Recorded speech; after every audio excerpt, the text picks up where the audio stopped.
عليه وسلم وشر الأمور محدثاتها وكل محدثة بدعة وكل بدعة ضلالة وكل ضلالة في النار يا أيها الذين آمنوا اتقوا الله حق تقاته ولا تموتن إلا وأنتم مسلمون يا أيها الناس اتقوا ربكم الذي خلقكم من نفس واحدة وخلق منها زوجها وبث منهما رجالا كثيرا ونساء واتقوا الله الذي تساءلون به والأرحام إن الله كان عليكم رقيبا يا أيها الذين آمنوا اتقوا الله وقولوا قولا سديدا يصلح لكم أعمالكم ويغفر لكم ذنوبكم ومن يطع الله ورسوله فقد فاز فوزا عظيما اللهم صل على محمد وعلى آل محمد كما صليت على إبراهيم وعلى آل إبراهيم إنك حميد مجيد اللهم بارك على محمد وعلى آل محمد كما باركت على إبراهيم وعلى آل إبراهيم إنك حميد مجيد رب اشرح لي صدري ويسر لي أمري واحلل عقدة من لساني يفقهوا قولي رب زدني علما رب زدني علما قال الله تبارك وتعالى في كتابه المجيد أعوذ بالله السميع العليم من الشيطان الرجيم بسم الله الرحمن الرحيم الله لا إله إلا هو الحي القيوم لا تأخذه سنة ولا نوم له ما في السماوات وما في الأرض عزیز بھائیو، گزشتہ خطبہ جمعہ میں ہم نے آیت الکرسی کی فضیلت اور چند الفاظ کی تفسیر سنی اور سنائی ہے۔ اللہ ہم سے قبول بھی فرما لے اور ہمیں عمل کی توفیق بھی عطا فرما لے۔ عزیز بھائیو، اللہ تبارک و تعالیٰ کا قرآن ہماری رہنمائی کے لیے آیا ہے۔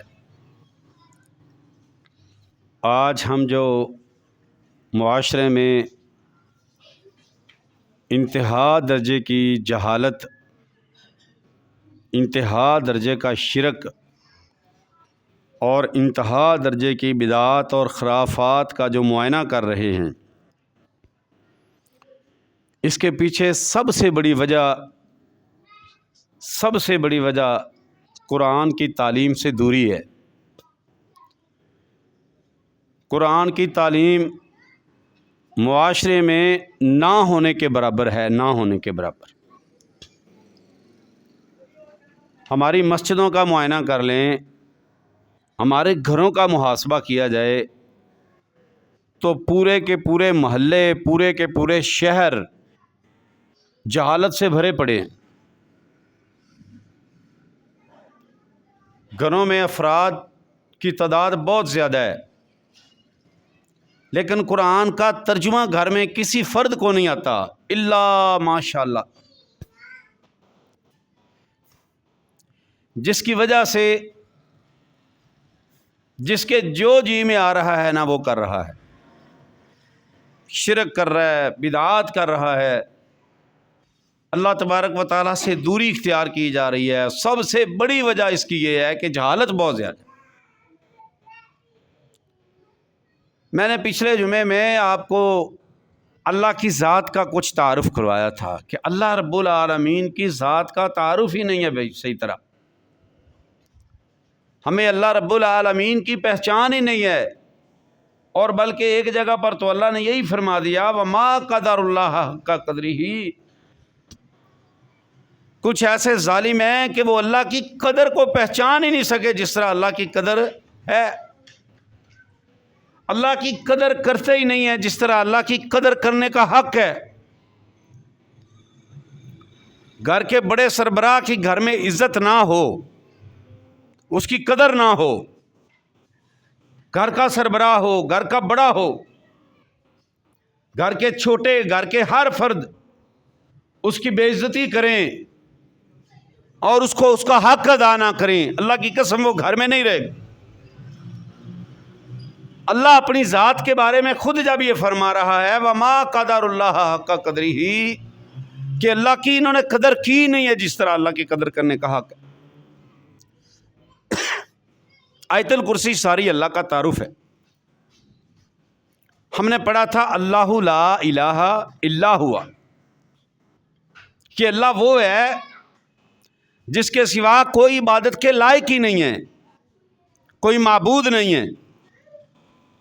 اس کی وضاحت کی تھی، معبود کیا ہوتا ہے، الہ کون ہوتا ہے، جو ساری قسم کی عبادات کا مستحق ہوتا ہے وہ معبود ہوتا ہے، وہ اللہ ہے۔ اللہ کے سوا کوئی کسی عبادت کے لائق نہیں ہے۔ کیوں؟ کس وجہ سے؟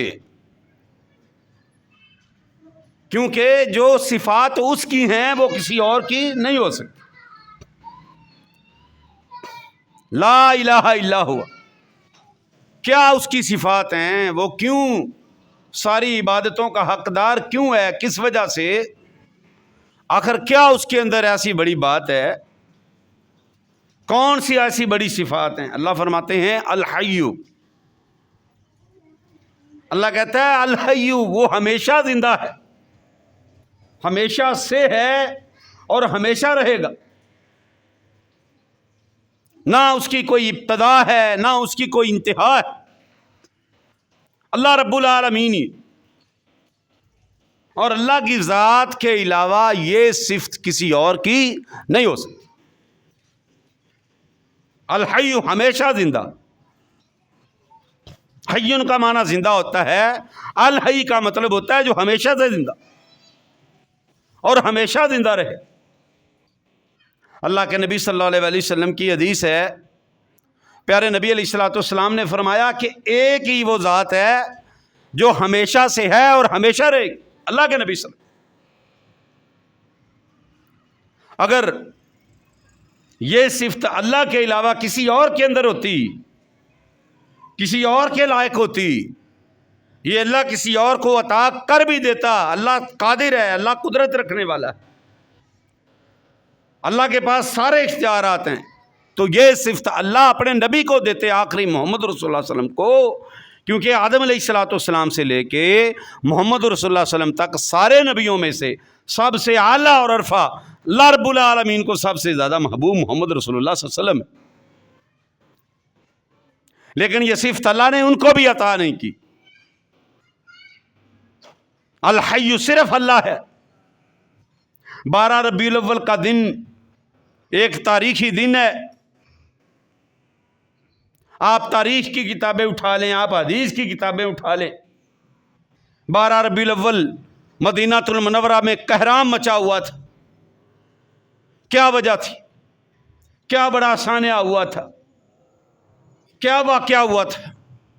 اللہ کے نبی صلی اللہ علیہ وآلہ وسلم کے صحابی نے حضرت عمر رضی اللہ تعالیٰ عنہ کو جا کے بتایا کہ اے عمر، ہمارے پیارے نبی محمد رسول اللہ صلی اللہ علیہ وسلم یہ دنیا چھوڑ کے جا چکے ہیں، نبی علیہ الصلوۃ والسلام کی وفات ہو گئی ہے۔ حضرت عمر رضی اللہ تعالیٰ عنہ کھڑے ہوئے، لوگوں کو اکٹھا کیا، حضرت عمر کہنے لگے جو یہ کہے گا کہ محمد صلی اللہ علیہ وسلم کی وفات ہو گئی ہے، میں تلوار سے اس کا سر قلم کر دوں گا۔ سارے لوگ سن رہے تھے۔ حضرت ابو بکر رضی اللہ تعالیٰ عنہ کو کسی نے جا کے بتا دیا کہ جناب ابو بکر، آپ یہاں پر موجود ہیں۔ ابو بکر نبی کریم صلی اللہ علیہ وسلم کے جسد خاکی کے پاس موجود تھے۔ حضرت ابو بکر رضی اللہ تعالیٰ عنہ کا بھی سارے کا سارا نظام رک گیا اور حضرت ابو بکر روئے جا رہے ہیں۔ نبی علیہ الصلوۃ والسلام کے چہرہ مبارک پر بوسہ دے رہے ہیں، ساتھ رو رہے۔ سارے صحابہ کی سسکیاں چیخوں میں بدل گئی ہیں۔ کسی آ کے بتانے والے نے بتایا کہ ابو بکر آپ یہاں پر موجود ہیں۔ آپ کہتے ہیں یہاں پر موجود صحابہ کہتے ہیں اللہ کے نبی صلی اللہ علیہ وسلم فوت ہو گئے، لیکن عمر سارے لوگوں سے کہہ رہا ہے کہ اللہ کے نبی صلی اللہ علیہ وسلم فوت نہیں ہوئے۔ ابو بکر رضی اللہ تعالیٰ عنہ کو امت کے عقیدے کی فکر ہوئی ہے، فوراً وہاں پر پہنچے۔ حضرت ابو بکر رضی اللہ تعالیٰ عنہ نے حضرت عمر کی بات کو سنا اور فرمایا عمر خاموش ہو جاؤ، عمر چپ ہو جاؤ۔ جب عمر نے خاموشی اختیار نہ کی، حضرت عمر رضی اللہ تعالیٰ عنہ مسلسل یہ کہے جا رہے تھے نہیں آپ صلی اللہ علیہ وسلم کی وفات ہوئی، یہ کیسے ممکن ہے؟ اللہ کے نبی صلی اللہ علیہ وسلم ہمیں چھوڑ کے کیسے جا سکتے ہیں؟ حضرت ابو بکر رضی اللہ تعالیٰ عنہ نے ان کو بیچ میں چھوڑا اور خطبہ پڑھنا شروع کر دیا۔ صحیح البخاری اٹھا کے دیکھیں، ان الحمد للہ نحمدہ ونستعینہ، اونچی اونچی آواز میں جب حضرت ابو بکر نے خطبہ پڑھنا شروع کیا، لوگوں نے ساری توجہ حضرت ابو بکر رضی اللہ تعالیٰ عنہ کی طرف فرما دی اور حضرت ابو بکر رضی اللہ تعالیٰ عنہ اللہ کے قرآن کی آیت پڑھی کہ ما محمد الا رسول قد خلت من قبلہ الرسل افا ان مات او قتل انقلبتم علی اعقابکم، کہ محمد رسول اللہ صلی اللہ علیہ وسلم بھی پہلے نبیوں کی طرح رسول، پہلے رسولوں کی طرح رسول ہیں۔ سارے رسول آئے، اپنا اپنا ٹائم گزار کے چلے گئے۔ نبی علیہ الصلوۃ والسلام کے بارے میں اللہ رب العالمین فرماتے ہیں کہ افا ان مات او قتل انقلبتم علی اعقابکم، کہ لوگوں اگر محمد رسول اللہ صلی اللہ علیہ وسلم کی وفات ہو جائے، آپ صلی اللہ علیہ وسلم فوت ہو جائیں، آپ اس دنیا سے چلے جائیں، کیا تم اپنی ایڑیوں پر پھر جاؤ گے؟ حضرت عمر رضی اللہ تعالیٰ نے جب یہ بات سنی، حضرت عمر رضی اللہ تعالیٰ نے اپنے پاؤں پہ کھڑے نہ ہو سکے، وہاں پر گر گئے اور فرمایا ابو بکر اللہ کی قسم مجھے یہ محسوس ہو رہا ہے کہ یہ آیت اللہ ابھی نازل فرما رہا ہے، میں نے تو کبھی زندگی میں اس کے اوپر غور ہی نہیں کیا، میں نے سوچا ہی نہیں تھا کہ اللہ کے نبی صلی اللہ علیہ وسلم ہماری زندگیوں میں فوت ہو جائیں گے۔ پھر ابو بکر رضی اللہ تعالیٰ عنہ کے تاریخی الفاظ، ابو بکر فرماتے رضی اللہ تعالیٰ عنہ کہ ایھا الناس، اے لوگو، من کان یعبد اللہ فإن اللہ حی لا یموت، کہ جو اللہ کی عبادت کرتا ہے اللہ رب العالمین زندہ ہے، لا یموت، اللہ رب العالمین جو معبود ہے اللہ کو کبھی موت نہیں آئے گی۔ فمن کان یعبد محمدا، جو محمد صلی اللہ علیہ وسلم کی عبادت کرتا تھا، یاد رکھو آج محمد صلی اللہ علیہ وسلم کو موت آ گئی ہے، آپ صلی اللہ علیہ وسلم فوت ہو۔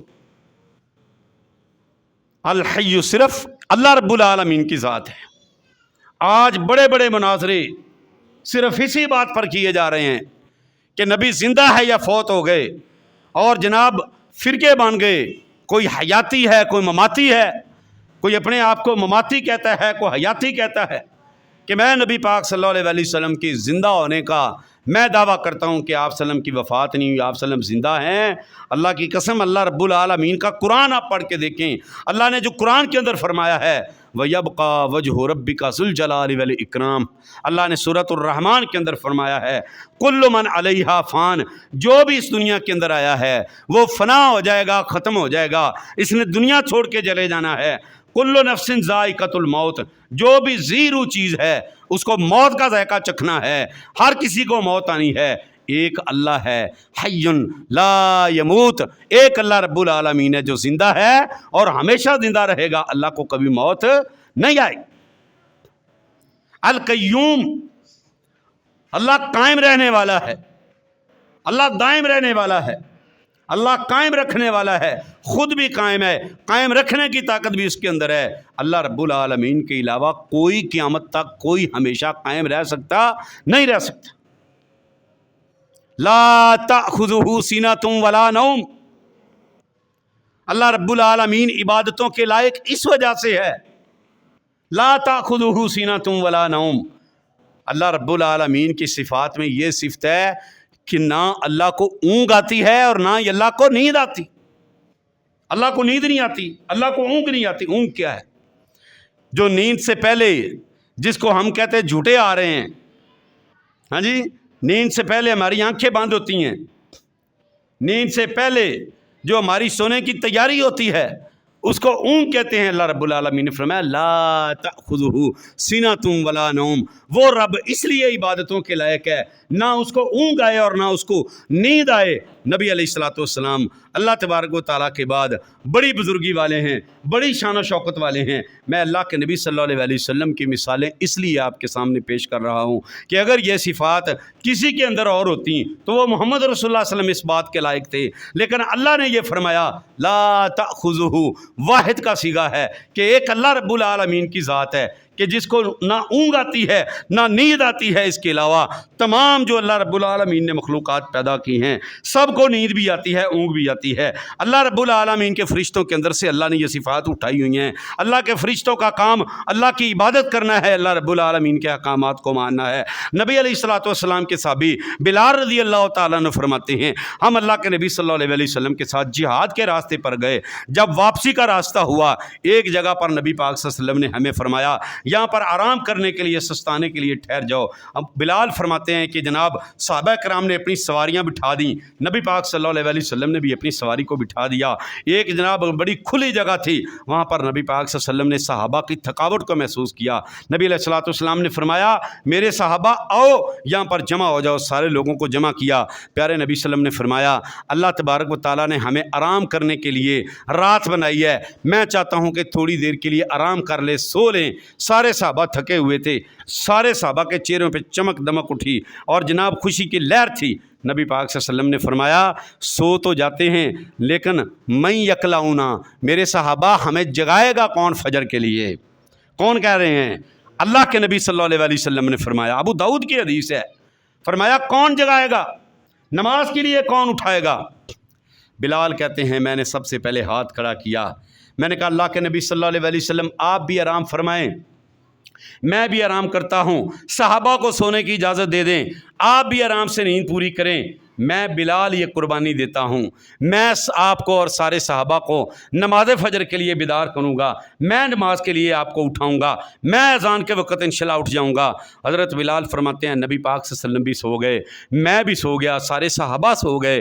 میں نے جناب اونٹ کی پالان کے ساتھ یوں ٹیک لگا کے بیٹھا، اللہ کا ذکر کرنے میں مصروف ہو گیا، مجھے پتہ ہی نہیں چلا کہ میری بھی آنکھ کب لگی ہے۔ اور سب سے پہلے سورج کی شعائیں نبی پاک صلی اللہ علیہ وسلم کے چہرے پر پڑی ہیں، سورج کی شعاؤں نے رسول اللہ صلی اللہ علیہ وسلم کو اٹھایا ہے، چہرہ انور پر سورج کی جب شعائیں پڑی ہیں، نبی پاک صلی اللہ علیہ وسلم اٹھے، سب سے پہلے بلال کو اٹھایا، فرمایا بلال آپ نے ہمیں نماز کے لیے اٹھانا تھا، آپ نے نماز کے لیے جگانا تھا، یہ فجر کی نماز کا وقت گزر چکا ہے، سورج نکل چکا ہے، آپ بھی جانتے ہیں ہم بھی جانتے ہیں، سارے مسلک اور ساری جماعتیں جانتی ہیں، سارے مذاہب جانتے ہیں کہ اللہ کے نبی صلی اللہ علیہ وسلم نے جو نماز فجر کا ٹائم مقرر کیا ہے اللہ رب العالمین کے حکم سے، وہ سورج کے نکلنے سے پہلے مقرر کیا ہے۔ نبی پاک صلی اللہ علیہ وسلم نے بلال کو اٹھایا، بلال کے شور سے، بلال کی بات سے سارے صحابہ کھڑے ہو گئے، اور نبی پاک صلی اللہ علیہ وسلم نے جب صحابہ کو دیکھا ففزع الناس، لوگ گھبرائے ہوئے ادھر ادھر بھاگنا شروع کر دیا۔ نبی علیہ الصلوۃ والسلام کے پاس اللہ نے جبریل علیہ الصلوۃ والسلام کو بھیج دیا، فرمایا اے پیارے نبی صلی اللہ علیہ وسلم ان سب سے کہیں اب آرام آرام سے، گھبرانے کی ضرورت نہیں ہے، یہ اللہ تبارک و تعالیٰ شریعت بنانا چاہتا ہے، آپ سارے لوگوں سے کہیں وضو کر کے آئیں۔ پیارے نبی صلی اللہ علیہ وسلم نے بلال سے فرمایا بلال آپ اذان کہو، سارے لوگوں سے کہا وضو کر کے آؤ۔ وضو کرنے کے بعد آپ صلی اللہ علیہ وسلم نے فرمایا دو رکعت سنتیں ادا کرو۔ سنتیں ادا کرنے کے بعد نبی پاک صلی اللہ علیہ وسلم نے 2 فرض جماعت کروائے اور بلال کو کہا بلال تو نے اٹھانا تھا۔ بلال مسکرا کے کہتے ہیں کہ جس رب نے آپ کو سلا دیا اس رب نے مجھے بھی سلا دیا، جس نے آپ کو نیند کی آغوش میں ڈال دیا اسی رب نے مجھے بھی نیند کی آغوش میں ڈال دیا۔ کیوں؟ لا تأخذہ سنۃ ولا نوم، یہ نیند صرف ایک اللہ رب العالمین کی ذات ہے جس کو نہ اونگ آتی ہے نہ نیند آتی ہے۔ بلال کوئی بات نہیں، گھبرانے کی ضرورت نہیں ہے، میرے رب نے جبریل کے ذریعے سے یہ بات ہم تک پہنچا دی ہے۔ کیا کہ جناب اگر کوئی بندہ اپنی نماز کے وقت میں سو سو جائے، جان بوجھ کے نہ سوئے، اللہ کی طرف سے اس کو نیند آ جائے، نماز کا وقت گزر جائے، میرے اللہ نے شریعت بنا دی ہے فَيُصَلِّيهَا حِينَ يَسْتَيْقِظُهَا، جب اس کو جاگ آ جائے اسی وقت نماز پڑھ لے۔ میرے عزیزوں نقطہ یہاں پر کیا ہے، نبی علیہ الصلوۃ والسلام جیسے عظیم نبی اور پیغمبر اور رسول اگر ان کو نیند آ سکتی ہے تو پھر یہ جو بعد میں کہانیاں اور قصے بنائے ہوئے ہیں کہ جناب 40 سال کوئی بزرگ سوتا نہیں، کوئی 60 سال تک سویا نہیں، جو ایک ایک وضو کے ساتھ جناب عشاء کے ٹائم وضو کیا اسی کے ساتھ فجر کی نماز پڑھی، یہ ساری قصے کہانیاں اللہ کی قسم یہ جو منسوب کیے ہوئے ہیں، لا تأخذہ سینۃ ولا نوم، اس کی تفسیر اگر انہوں نے نہیں پڑھی ہے تو پڑھیں اللہ کا قرآن۔ اللہ رب العالمین فرماتے ہیں ایک اللہ کی ذات ہے کہ جس کو اونگ نہیں آتی، جس کو نیند نہیں آتی۔ یہاں پر نبی محمد رسول اللہ صلی اللہ علیہ وسلم ہیں جو دو جہانوں کے سردار ہیں، جن کو اللہ رب العالمین سب سے زیادہ پیار کرتا ہے، ان کے اوپر نیند کا غلبہ آ گیا، فجر کی نماز کا ٹائم گزر گیا۔ پیارے نبی صلی اللہ علیہ وسلم نے سورج کی شعاؤں کے ساتھ آپ کو جاگ آئی، پیارے نبی صلی اللہ علیہ وسلم نے صحابہ کو اور خود نماز اس وقت پڑھی جب سورج طلوع ہو رہا ہے۔ تو پھر مجھے بتائیں یہ بعد والے نبی پاک صلی اللہ علیہ وسلم کے امتی اللہ کے جتنے بھی بڑے ولی کیوں نہ ہو جائیں، اللہ کی جتنی بھی کوئی عبادت کرنے والا کیوں نہ ہو جائے، اللہ رب العالمین نے ہر انسان کے اندر یہ سونے کی صفت رکھی ہوئی ہے میرے بھائی، الحی القیوم لا تأخذہ سینۃ ولا نوم، یہ ایک اللہ رب العالمین کی صفت ہے جس کو نہ اونگ آتی ہے نہ نیند آتی ہے، اس کے علاوہ سب کو نیند بھی آتی ہے، سب کو اونگ بھی آتی ہے، سب کو سونے کے اللہ رب العالمین نے سونے کے لیے اللہ نے مجبور کیا ہوا ہے۔ یہ قصے اور کہانیاں بنا بنا کے اللہ تبارک و تعالیٰ کے نیک بندوں کو اللہ رب العالمین کے سامنے کھڑا کر دیا ہے۔ آج یہ میڈیا کا دور ہے، ہر بندے کے پاس موبائل فون ہے۔ جناب میں سن رہا تھا ایک بندہ کہتا ہے پیر عبد القادر جیلانی رحمۃ اللہ علیہ، جن کو لوگوں نے غوث اعظم کا نام دے دیا ہے، سب سے بڑا شرک یہ ہے۔ اللہ رب العالمین کی ذات سے بڑا مدد کرنے والا کون ہو سکتا ہے؟ غوث کا معنی مدد کرنے والا، اعظم کا معنی سب سے بڑا مدد کرنے والا۔ اللہ کی ذات کو نکال کے پیر عبد القادر جیلانی رحمۃ اللہ علیہ بڑے نیک شخصیت تھے، بڑی علمی شخصیت تھی، آپ ان کی کتابوں کا مطالعہ کر کے دیکھیں، اللہ کی قسم ایک بات بھی آپ کو ایسی نہیں ملے گی جس کے اندر شرک کی ذرا برابر بھی آمیزش ہو۔ ان کو اللہ رب العالمین سے بھی آگے بڑھا دیا ہے۔ وہ کہتا ہے مولوی کہ جناب پیر عبد القادر جیلانی کے ہاتھ میں ساری رب کی خدائی موجود ہے۔ کیا وجہ ہے؟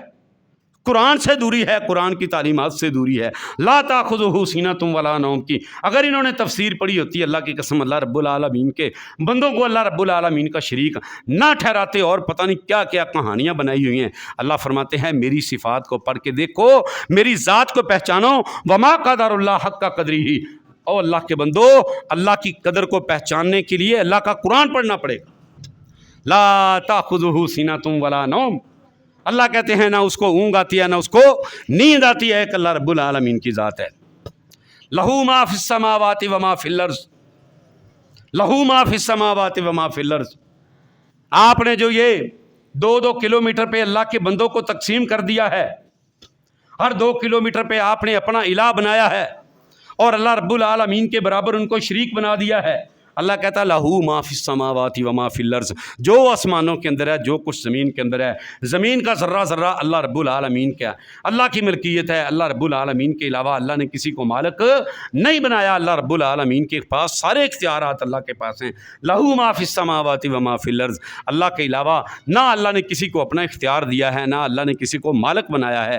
یہاں پر اللہ کے بندوں سے مانگا جا رہا ہے، یاد رکھو جو مالک ہوتا ہے مانگا بھی اسی سے جاتا ہے۔ لہو ما فی السماوات وما فی الارض کی آپ تفسیر پڑھ کے دیکھیں، پورا قرآن انہی جملوں کے ساتھ بھرا پڑا ہے کہ جو کچھ بھی آسمانوں کے اندر ہے، جو زمین کے اندر ہے، ساری کی ساری ملکیت اللہ رب العالمین کی ہے، اللہ کے علاوہ کوئی اور مالک نہیں ہے۔ جب کسی کو اللہ نے مالک نہیں بنایا تو پھر کسی کو اگر مالک نہیں بنایا تو پھر غیبی مدد کے لیے کسی اور کو پکارنا جائز کیسے ہو سکتا ہے؟ اللہ کے نبی صلی اللہ علیہ وسلم بھی آسمان والے رب سے مانگتے ہیں، اللہ تو زمینوں کا مالک ہے، تو آسمانوں کا مالک ہے، اللہ تو ہی سارے اختیارات کا مالک ہے۔ میں محمد صلی اللہ علیہ وسلم اللہ کا قرآن پڑھ کے دیکھیں میرے بھائی، اللہ نے قرآن کے اندر رسول اللہ صلی اللہ علیہ وسلم سے کہلوایا کیا کہ قل لا املک لنفسی نفعا ولا ضرا۔ پیارے نبی صلی اللہ علیہ وسلم آپ خود یہ فرما دیں کہ میں اپنے نفع اور نقصان کا بھی مالک نہیں ہوں، میرے نفع اور نقصان بھی سارے اللہ کے پاس ہیں، میری ذات کا مالک بھی اللہ رب العالمین ہے، میرے پاس کوئی کسی قسم کا اختیار میرے اللہ نے مجھے نہیں دیا۔ جب اللہ نے رسول کو اختیار نہیں دیا کسی قسم کا، تو پھر یہ بعد والے آنے والے لوگوں کو اختیار کیسے دیا جا سکتا ہے؟ ہمیں کل ہی ایک بھائی بتا رہا تھا کہ یہاں کراچی والے جو لوگ یہاں پر آج کل کے دنوں میں آئے ہوئے ہیں، جناب ایک بندہ کہتا ہے کہ میرا جتنا بھی مال مجھے دیا ہے مجھے بابا جی نے عطا کیا ہے، میں بابا جی کے نام پہ یہاں پر خرچ کرنے آیا اس لیے ہوں، ان کا دیا ہوا ہے، ان کا دیا ہوا ان کے نام پر خرچ کر رہے ہیں، ہمیں سمجھ نہیں آتی۔ اور شرک کہتے کس کو ہیں؟ لہو ما فی السماوات و ما فی الارض، 100 بہانے بنا لے، 100 آپ جناب ادھر ادھر کی باتیں گھڑ لیں، اللہ کی قسم اس بات کا جواب کسی کے پاس بھی نہیں ہے، نہ ان کے علماء کے پاس ہے، نہ ان کے جہلاء بیچاروں کے پاس، تو جواب ہی کیا ہونا ہے؟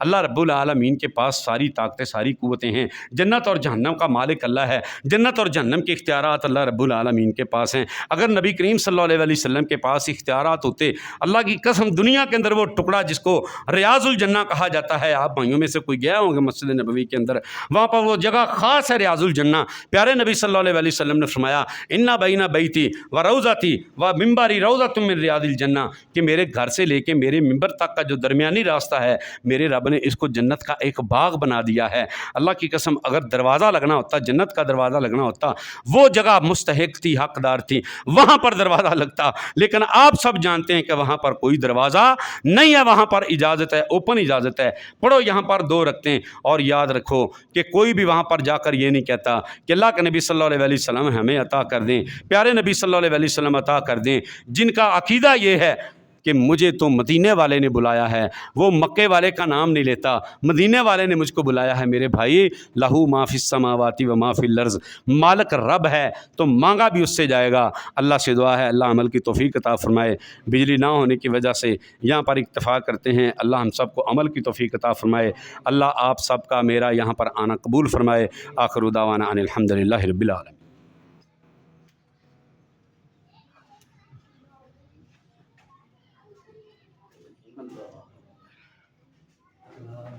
ان الحمد للہ نحمدہ ونستعینہ ونستغفرہ ونعوذ باللہ من شرور انفسنا ومن سیئات اعمالنا من یہدہ اللہ فلا مضل لہ ومن یضلل فلا ہادی لہ، اشہد ان لا الہ الا اللہ وحدہ لا شریک لہ واشہد ان محمدا عبدہ ورسولہ۔ اللہم صلی علی محمد وعلی آل محمد کما صلیت علی ابراہیم وعلی آل ابراہیم انک حمید مجید۔ اللہم بارک علی محمد وعلی آل محمد کما بارکت علی ابراہیم وعلی آل ابراہیم انک حمید مجید۔ اللہم اغفر لنا